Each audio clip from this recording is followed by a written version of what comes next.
Dying Light: The Beast is essentially another zombie game where you play as Kyle Crane from the first game. He escapes and wants revenge on the guy who did this to him. The game takes place in Castor Woods, which has a small town area surrounded by forests, swamps and farmland. It's not as big as the huge maps from previous Dying Light games, but there's still plenty to explore without wandering through empty space for hours. You get different types of environments. The town is of course good for jumping between rooftops, while the countryside area works better if you grab a car and drive around. You spend most of your time climbing buildings and hitting zombies with whatever weapons you find. The parkour system works the same as before. You jump between rooftops because staying on the ground with all the zombies is much more dangerous. The day-night cycle here is still important.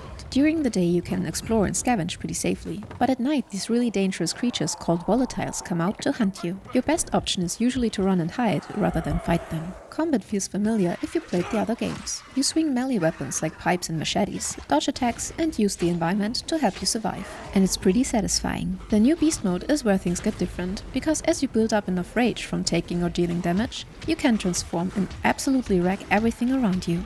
You can rip zombies apart with your hands, throw objects around and charge through crowds of enemies. It feels powerful, but you can only do it for short periods before going back to normal. The story is straightforward revenge stuff. Crane wants to find the Baron and make him pay for what he did. Along the way there are boss fights against these enhanced zombies called chimeras that give you new abilities when you defeat them. The writing won't surprise you, but the characters you meet have enough personality to make conversations worth listening to instead of skipping through everything. What sets this apart from other zombie games is how much the movement system matters. The ground level is dangerous territory full of zombies, so you want to stay on rooftops and use parkour to get around safely. Once you learn the climbing and swinging mechanics, moving through the world becomes really smooth and fluid. There's a crafting system that lets you modify weapons with different effects like electricity or fire damage. You're constantly picking up random materials like screws, rags, cigarettes, whatever. The game looks good, especially lighting effects during sunrise and sunset times, and the performance seems to be rock solid on most systems. The sound design plays a big role, since you'll often be sneaking around trying to avoid detection. If you fire a gun, every zombie in the area will know exactly where you are, so stealth is usually better. Co-op lets up to 4 players team up and experience everything together.